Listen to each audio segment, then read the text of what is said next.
Before we dive into the psychology, let's pause for a moment and step into the emotional world of someone who never feels good enough. It's that quiet ache they carry everywhere, the subtle tension in their chest, the constant replaying of their mistakes, the whispering thought that says, "You could have done better. Why weren't you better?" Even when they achieve something, the satisfaction fades almost instantly, replaced by insecurity, doubt, and the fear that someone will eventually realize they're not as capable as they seem.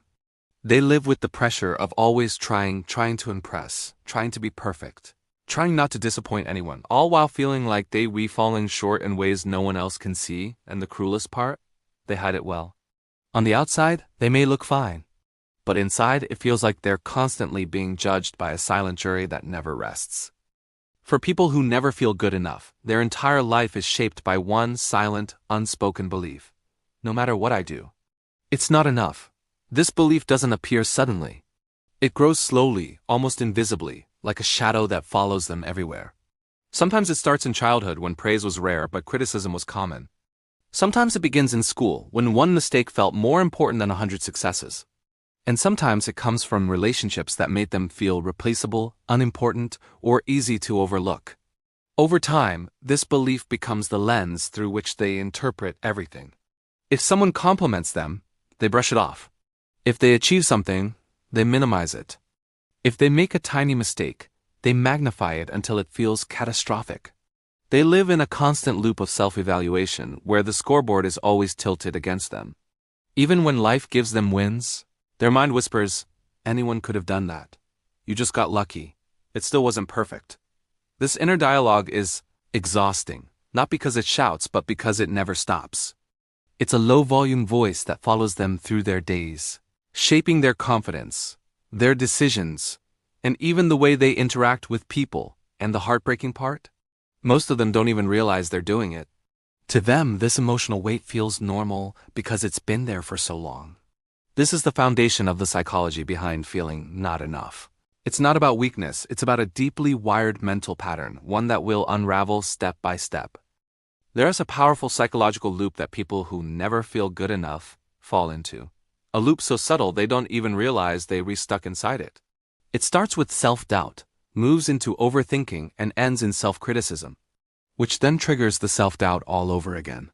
First comes the self-doubt. A simple task, writing an email, starting a project, speaking up, suddenly feels heavier than it should. Not because it's hard, but because they're already imagining everything that could go wrong. Their brain is constantly scanning for flaws, mistakes, and possible rejection. That leads to overthinking. Instead of doing something, they rehearse it in their minds over and over. They imagine worst-case scenarios. They replay tiny fears until they become huge. They obsess over how they'll be judged, or how they might disappoint someone.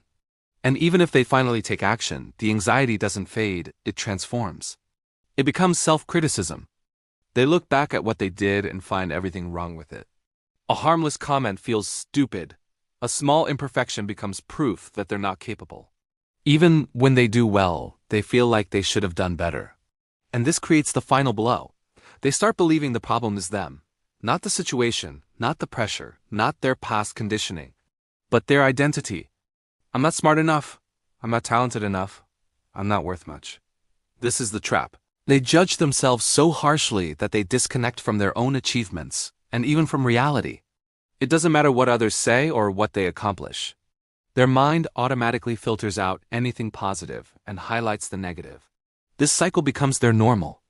It shapes their confidence, their relationships, their decisions, and the risks they're too afraid to take. And most importantly, it convinces them that everyone else is growing except them. But this isn't who they are. This is a psychological pattern, predictable, explainable, and more common than people think. And once you understand this cycle, you start realizing something crucial. People who never feel good enough are not broken, they're conditioned. People who never feel good enough don't just wake up one day with that feeling. It is almost always learned. And the most powerful teacher, childhood? Their beliefs about themselves were shaped long before they ever had the words to explain them. For many, it starts with conditional approval. They grew up hearing, "Do better, not enough, you can do more than this." Every victory was followed by a reminder of what they could have done instead. Their brain learned a dangerous lesson. Love is earned, not given. Others had parents who gave praise so rarely that even big achievements felt small. And when a child never hears, "I'm proud of you," they grow into adults who can't say it to themselves either. Some experience the opposite, pressure disguised as perfection. Parents who meant well but unintentionally created a world where mistakes weren't allowed. Every grade, every performance, every action felt like a test. And in their mind, failing the task meant failing as a person. And then there are those whose childhoods were filled with comparison. Look at your sibling, look at your cousin. Look at that kid, why can't you be like them? Comparison becomes a permanent internal voice.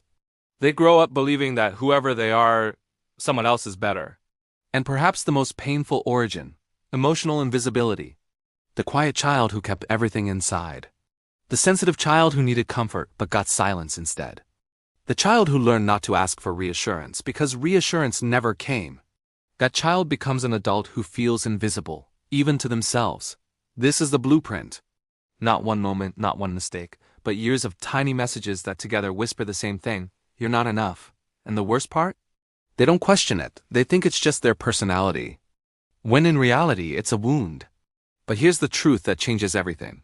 People who never feel good enough aren't lacking ability. They re-carrying old messages that were never theirs to begin with. And once you see where those messages came from, the whole story starts to make sense. People who never feel good enough don't just struggle internally. They unintentionally create situations that confirm their beliefs. Not because they want to fail, but because failure feels familiar. This is the self-sabotage cycle, one of the most painful psychological traps a person can live in. They'll start something with hope, but quietly expect it to fall apart. So they hold back. They procrastinate. They overthink. They wait for the perfect moment that never comes. And when the opportunity slips away, their mind whispers, "See? You're not good enough." It becomes a self-fulfilling prophecy.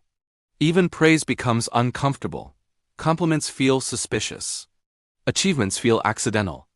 They'll downplay their progress because accepting success clashes with the identity they've carried for years. Relationships? Those become another battlefield. They assume they're not interesting enough, not attractive enough, not lovable enough. So they keep emotional distance. They don't ask for what they need. They apologize too much, agree too quickly, shrink too often, all to avoid being a burden. And here's the heartbreaking part. When someone finally does care about them, they push them away, not out of rejection, but out of fear. Fear that the other person will eventually see what they see in themselves and leave. So they leave first. This isn't weakness. This isn't laziness. This is what happens when your inner world is built on doubt instead of dignity. The self-sabotage cycle doesn't happen because they're not good enough. It happens because they've never been shown how to feel good enough.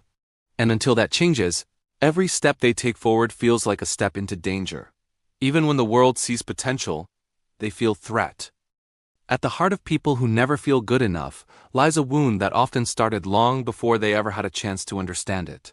A wound shaped in childhood, shaped by moments that seemed small to everyone else, but felt life-changing to them. Maybe it was the parent who praised achievement but rarely praised effort. Or the teacher who made them feel like mistakes weren't allowed. Or the sibling who always seemed just a little better, a little smarter, a little more loved. These early experiences planted a quiet belief that who they are isn't enough. Only what they do might earn them approval. And this belief follows them into adulthood like a shadow they can never outrun. The psychology here is brutally simple. When love or validation felt conditional, the brain learns to connect worth with performance. So even when they succeed, it never sticks. They're proud for a moment, but then their mind whispers, "You could have done more." That whisper becomes a pattern, a lens, a way of interpreting every setback as proof they are failing and every success as luck that won to last. And no matter how much people around them reassure them, deep down they fear that one wrong step will expose who they really are. But the most painful part? Many of them don't even realize this belief is running their life. They think pushing themselves endlessly is just being responsible, being productive, being a good person. They don't see that their entire identity is built on avoiding the one thing they fear most, the possibility that someone might see them the way they secretly see themselves. And until this wound is understood, they stay trapped in a cycle where they constantly trying to earn worth instead of feel it. People who never feel good enough don't just suffer internally. Their relationships slowly collapse around them in ways they don't even notice. They become the person who apologizes too much, who over-explains every small mistake, who feels like they're always burdening others even when they're doing nothing wrong. They read disappointment where it doesn't exist, assume people are annoyed when they're not, and constantly expect rejection, not because others treat them badly, but because their mind treats themselves badly. This turns every connection into a quiet emotional minefield. In friendships and relationships, they're the overgivers, the ones who do everything, say yes to everything, and carry emotional weight they shouldn't have to. But deep down, they're not being generous. They're being scared. Scared that if they stop trying so hard, people will finally see the real them and walk away. And ironically, that fear makes the relationship feel unbalanced. Others start to feel like they can't truly connect with them, because you can't get close to someone who hides behind their own self-doubt. But the darkest part is what happens when someone does try to love them. They don't trust it. They question it. They assume it won't last. Compliments make them uncomfortable, affection makes them suspicious, and support makes them feel guilty, as if they're taking something they don't deserve. So they push people away without meaning to, through distance, overthinking, or shutting down emotionally. It's not that they don't want connection. It's that they believe they aren't worthy of one. And this belief quietly sabotages every bond they try to build, leaving them wondering why nothing ever works out, never realizing the battle is happening inside them, not around them. The first step toward change is awareness. People who never feel good enough often live their whole lives unconsciously, believing their inner critic is truth. But here's the reality: that voice is not fact. It's a pattern, a story their mind learned long ago, and like any story, it can be rewritten. Breaking free doesn't mean suddenly loving everything about yourself or magically silencing the inner critic. It means noticing it, naming it, understanding that those whispers, "You're not enough," "You'll never be good enough," are echoes from the past, not instructions for today. The next step is small, intentional action. Every time they pause and challenge a critical thought, every time they acknowledge a success instead of dismissing it, they begin to retrain their mind. They start to see evidence that contradicts the old story that they are capable, deserving, and inherently worthy, regardless of perfection. Healing also means connection. Sharing feelings with trusted people, seeking support, or even professional guidance can help them feel seen, validated, and human. The more they allow themselves to be vulnerable, the less power the old patterns hold. And slowly, almost imperceptibly, life starts to shift. Relationships feel safer. Achievements feel sweeter. Self-doubt doesn't disappear, but it loses its grip. They begin to realize the not enough feeling was never who they were. It was just a belief they were carrying. And beliefs, no matter how ingrained, can be unlearned. This is not a quick fix. It's a journey. But every step away from the silent judgment, every act of self-compassion, is a step toward freedom. And that is the real transformation. Living life not in the shadow of inadequacy, but in the quiet, powerful awareness that they are enough, just as they are. Feeling like you were never good enough is not a personal flaw. It is a pattern built over time, reinforced by experiences, relationships, and the mind's relentless self-critique. But understanding this pattern changes everything. Awareness, self-compassion, and consistent practice allow anyone to step out of the trap, to stop self-sabotage, to heal old wounds, and to finally live with the quiet confidence that who they are is enough. The journey is hard, but the truth is simple. You were never broken. You were conditioned. And conditioning can be changed.